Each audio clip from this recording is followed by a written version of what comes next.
আরেকবার ব্যর্থ, আরেকবার হতাশা, আরেকবার বড় ব্যবধানের হার টেস্ট ক্রিকেটে ভারতের মাটিতে। বাংলাদেশ যখন আজকের খেলাটা শুরু করে প্রথম ৩০ মিনিট দেখে মনে হচ্ছিল শান্ত আর সাকিব আল হাসান বুঝি বড় একটা পার্টনারশিপ ধরবে আর বাংলাদেশকে নিয়ে যাবে ভালো একটা অবস্থান। এমনকি আগের দিন বাংলাদেশের ব্যাটিং কোচ ডেভিড হেম্পের সঙ্গে কথা হচ্ছিল, তিনি জানিয়েছেন দুটো সেঞ্চুরি হয়ে গেলে কিন্তু খুব একটা কঠিন কাজ না, যদিও বাস্তবে এমন রান তাড়া করা আদতেই খুব কঠিন, যেটা ক্রিকেট ইতিহাসে এর আগে কখনো হয়নি। 500-এর বেশি টেস্ট রান 4 নম্বর ইনিংসে তাড়া করে জেতা, বাংলাদেশও পারেনি, কাছাকাছি যেতে বাংলাদেশও হেরেছে বড় ব্যবধানেই। তবে সকালের ওই 30 মিনিট নিয়ে বলতে চাই, শান্ত আর সাকিব কিন্তু দারুণ শুরু করে এনে দিয়েছিল বাংলাদেশকে, কিন্তু তারা পারেনি। সাকিবের আউটের পর বাকি ব্যাটাররা যেন খুব দ্রুতই প্যাভিলিয়নেই ফিরলেন। সাকিব, লিটন, মেজেসান, মিরাজ কারো ব্যাটেই বড় রান নেই, অথচ এই ব্যাটাররাই, বিশেষ করে লিটন আর মিরাজ কিন্তু রাওয়ালপিন্ডিতে দারুণ ব্যাট করেছেন। তাদের ব্যাটিং গড় ছিল অনেকখানি বেশি, দারুণ সব ইনিংস ছিল তাদের ব্যাটে। এভাবেই আপন হয়ে উঠুক সবাই ইসপির আপন করা স্বাদে।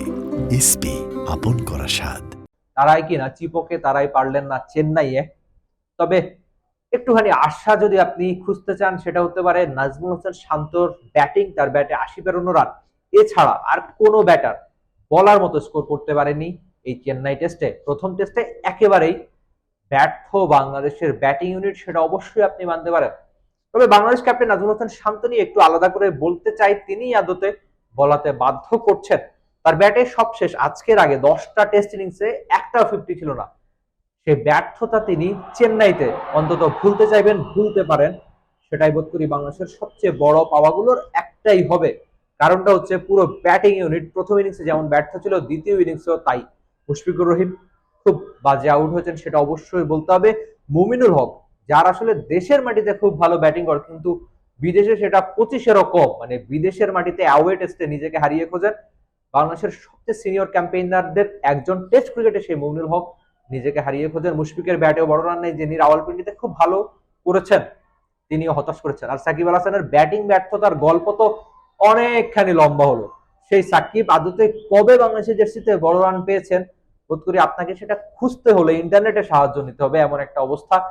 সাকিব আল হাসানের ব্যাটে নেই বড় রান, এমনকি বোলিং এও ঠিকঠাক সার্ভিস দিতে পারছেন না তিনি। হতাশার একটা দিন, হতাশার একটা সকাল দেখলো চেন্নাইয়ে বাংলাদেশের ক্রিকেট।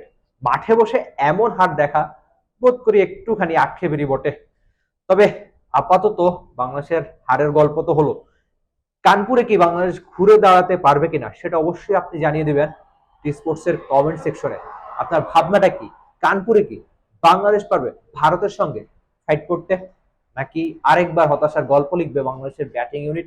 আর বোলারদের নিয়ে একটুখানি বলতে চাই যাওয়ার আগে, সেটা হচ্ছে বাংলাদেশের বোলাররা কিন্তু ঠিকঠাক বোলিংটা করেছে। বিশেষ করে প্রথম ইনিংসের শুরুতে যে দারুণ বল করেছে হাসান আর বাংলাদেশের পেস ইউনিট, সেটা অবশ্যই প্রশংসার দাবিদার রাখে। কিন্তু ভারতীয় ব্যাটিং লাইন আপ যে কামব্যাক করতে পারে, সেই কাজটা তারা দ্বিতীয় ইনিংসে করে দেখিয়েছে। সেটাই ভারতের জন্য সবচেয়ে বড় পাওয়া হলো এই টেস্টে। আর আশ্বিন সেঞ্চুরির পর 5 উইকেট, ঘরের মাঠ, চিপকের চেনা মাঠ হাতের তালুর মতো চেনেন। তার স্ত্রী দেখলাম যে ওই 5 উইকেটের পর দাঁড়িয়ে তার বাচ্চারা সহ, এমন সব ছবিগুলোর জন্য ক্রিকেট একটুখানি বেশি সুন্দর ছিল। ওই যে ওই গ্যালারিতেই ছিলেন আশ্বিনের সহধর্মিনী। তবে সবচেয়ে গুরুত্বপূর্ণ, ভারত দারুণভাবে ম্যাচ জিতলো আর বাংলাদেশ হেরে গেল, আর সেই আক্ষেপের গল্পই আপনাদের বলছি। তবে বাংলাদেশ নিশ্চয়ই কামব্যাক করবে, সেই বিশ্বাসটা আমি রাখছি। আপনি রাখছেন তো? রিফাত এমিল, টি স্পোর্টস, চেন্নাই, ভারত।